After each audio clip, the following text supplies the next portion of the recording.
tok Spada.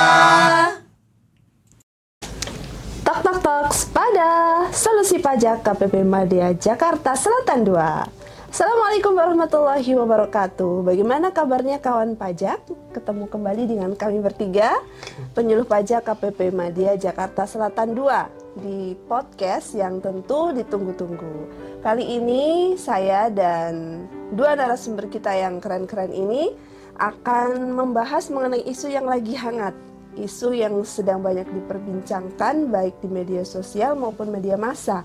Dan karena kalau saya lihat-lihat ya, ada banyak narasi negatif yang mengemuka berkenaan dengan isu tersebut, maka perlu kiranya kayaknya kami sampaikan kepada kawan pajak supaya lebih adem nih ya, supaya suasananya lebih adem. Tentang apa? Ya ini sekilas tentang kenaikan PPN menjadi tarif 12%. Oke, kita sapa dulu para narasumber kita yang tentu kawan pajak sudah sering melihatnya ya di podcast-podcast sebelumnya. Ada Mbak Rini Indrawati dan juga Mas Krisna Setiawan. Gimana kabarnya Mbak Rini, Mas Krisna? Alhamdulillah baik Mbak Zakia. Alhamdulillah. Mas Krisna gimana kabarnya? Alhamdulillah Pak. Aman ya? Sehat-sehat semua semoga karena ini juga musim pancaroba. Ini pancaroba lagi nggak sih? Musim penghujan kawan pajak. Jadi banyak sekali kawan-kawan kita yang sedang diuji dengan sakit. Jadi semoga semuanya dalam keadaan sehat. Baik. Kita langsung aja ya ke tema yang akan kita angkat di ngobrol kita pada kali ini, yaitu kenaikan PPN menjadi 12%. Mas Krisna boleh cerita dulu nggak sebenarnya apa sih yang ada di balik kenaikan PPN 12% ini? Siap Mbak, jadi gini kawan aja, sebenarnya kenaikan tarif PPN memang ya dari 11% menjadi 12% ini merupakan amanat Undang-Undang Nomor 7 Tahun 2021 tentang harmonisasi peraturan perpajakan, Undang-Undang HPP ya, gitu ya. Ini ditetapkan di tanggal 29 Oktober 2021. Undang-Undang HPP sendiri ditetapkan tujuannya untuk mendukung pemulihan ekonomi pasca waktu itu kita tahu ya, kita sempat kena pandemi Covid gitu kan. Terus selain itu juga menciptakan sistem pajak yang adil serta menjaga daya beli masyarakat ini Mbak. Nah, PPN ini Mbak sebenarnya mengalami kenaikan itu bertahap ya, nggak tiba-tiba jadi 12%. Jadi sebelum Undang-Undang HPP itu tarifnya 10%. Ya. Kemudian dengan adanya Undang-Undang HPP dia menjadi 11% mulai 1 April 2022. Dan nanti kemudian dari 11% menjadi 12% di 1 Januari 2025. Kalau bahasa undang-undangnya paling lambat 1 Januari 2025. Berarti pasti 1 Januari 2005 naik ya kawan pajak ya. Nah saya tertarik dengan poin menjaga daya beli masyarakat ya. Soalnya di luar sana itu banyak sekali muncul gerakan-gerakan menolak kenaikan PPN karena alasannya ini nanti akan menurunkan perekonomian, kemudian pada akhirnya menurunkan kesejahteraan masyarakat, terutama kalangan tidak mampu. Ini gimana ini Mas Krisna? Baik, mungkin perlu disikapi dengan tenang atau mungkin perlu dipelajari lebih lanjut ya Mbak ya. Jadi nggak usah panik dulu gitu kan. Jadi kawan pajak tenang aja, barang dan jasa yang merupakan kebutuhan pokok masyarakat ini tetap diberikan fasilitas pembebasan PPN. Contohnya barang kebutuhan pokok ya kayak beras gitu kan, terus gabah, jagung, sagu, kedelai, garam, daging, telur, susu gitu deh ya, buah-buahan, sayur-sayuran gitu ya.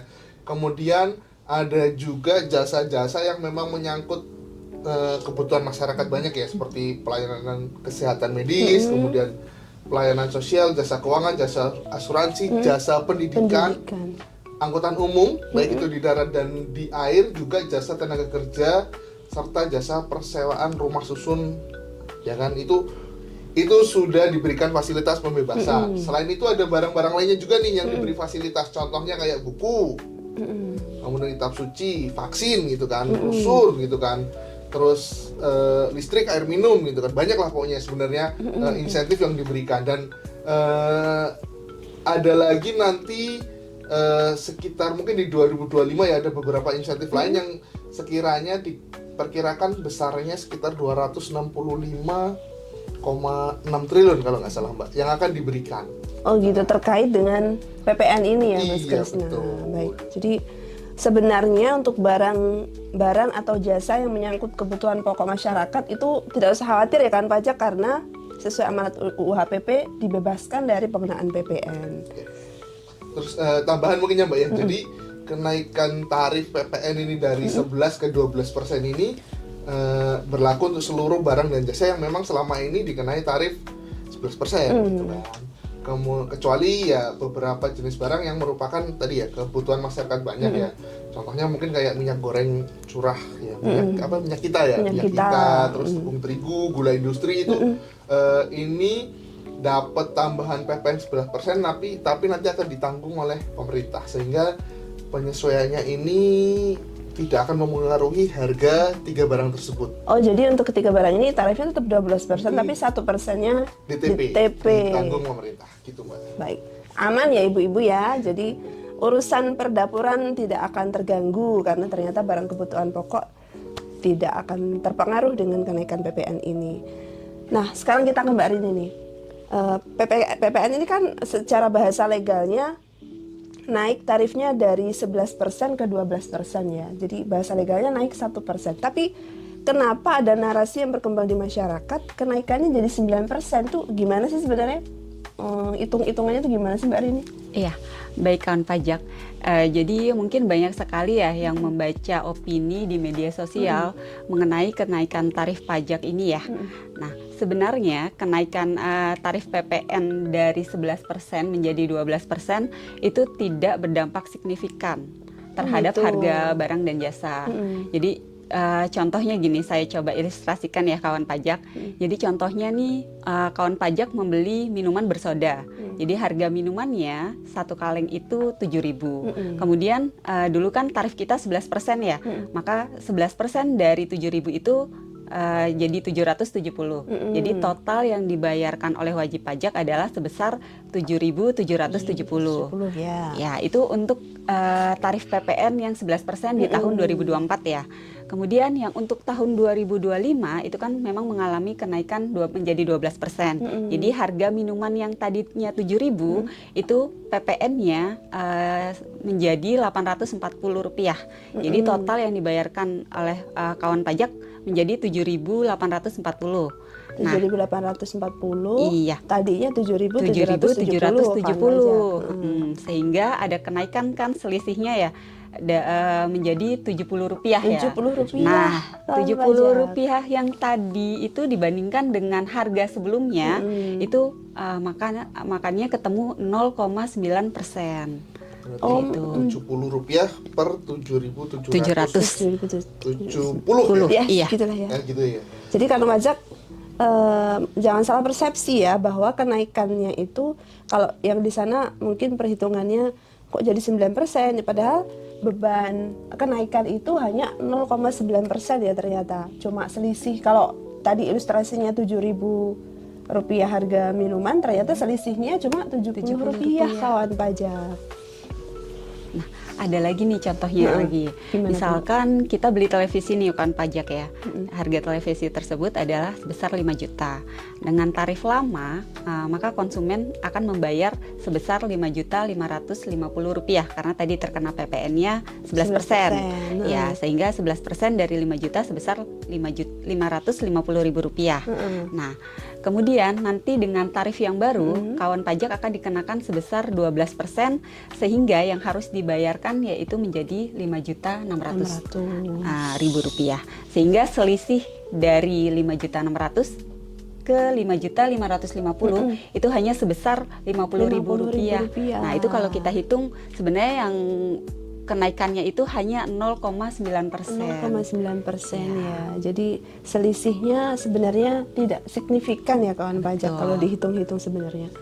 Kita lanjut ke Mas Krisna, Mas. Tadi kan Mas Krisna menyinggung adanya pengecualian pengenaan PPN atau apa tadi, PPN dibebaskan untuk barang dan jasa tertentu yang masuk kategori kebutuhan rakyat banyak. Nah, ini ada juga yang menarik nih, ada yang ketar-ketir gitu katanya. PPN atas pengenaan PPN atas uang elektronik atau dompet digital ini. Coba Mas Krisna jelaskan nih gimana supaya kawan pajak nggak salah persepsi nih. Ya, yang hobi belanja online atau ya? apa scan kris gitu ya, Iya, itu betul. jadi agak-agak deg-degan gitu Iya, ya, betul. nambah banyak nggak? Jadi kalau boleh jawab ya kawan pajak ya, pertanyaan mengenai PPN atas uang elektronik atau dompet digital e-wallet ini ya. Jadi kawan pajak perlu diketahui bahwa jasa atas transaksi uang elektronik atau dompet digital ini selama ini sudah dikenakan PPN. Ini ada di aturannya di PMK 69 tahun 2022 tentang PPH dan PPN atas penyelenggaraan teknologi finansial gitu ya. Kemudian yang perlu diperhatikan adalah yang menjadi dasar pengenaan pajaknya. Ini bukan nilai pengisian uangnya atau top up atau saldo atau nilai transaksi jual belinya, tapi melainkan jasa yang dikenakan itu PPN-nya atas jasa layanan penggunaan uang elektronik atau dompet digital tersebut. Jadi bukan atas saldo yang kawan saldo. pajak isiin atau di top up gitu ya, nanti kena PPN 11% gitu ya. Enggak. Jadi contohnya ini deh, Mbak ini isi GoPay nih, mau isi 1 juta atau mungkin kalau lagi kelebihan uang 5 juta ya buat sebulan gitu kan. Atau berapapun lah gitu kan.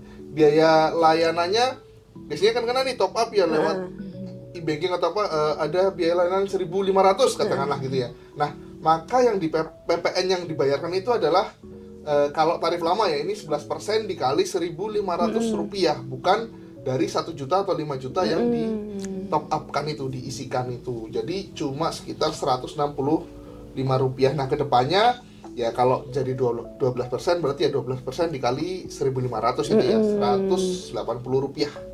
Selisihnya sekitar 15 rupiah. Jadi mungkin yang pemahamannya teman-teman itu saya top up 1 juta maka PPN 12% dari 1 juta mungkin itu kali ya. Jadi DPP-nya adalah dari jasa layanan penggunaan dompet digital itu kan pajak.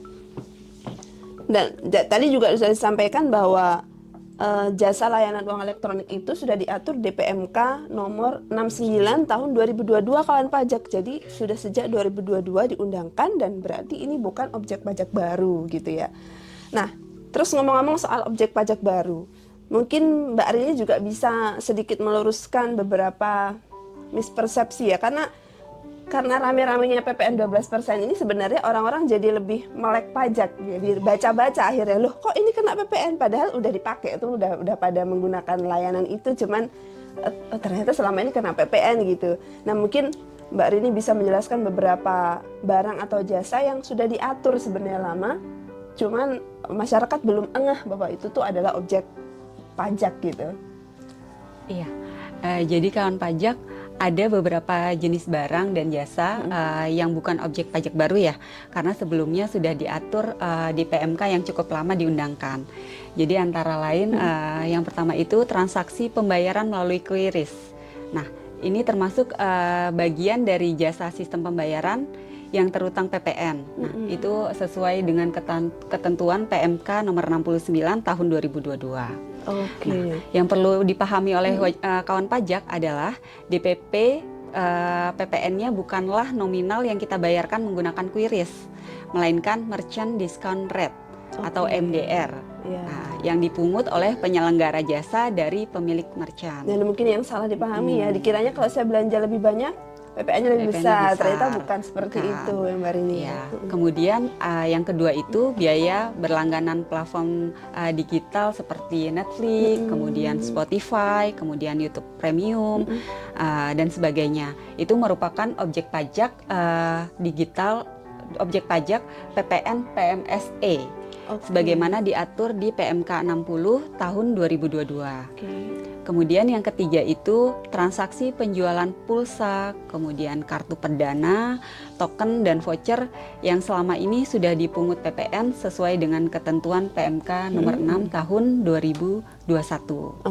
Dan yang keempat yaitu transaksi penjualan tiket pesawat dalam negeri nih, terutang PPN yang berdasarkan peraturan pemerintah nomor 50 tahun 1994.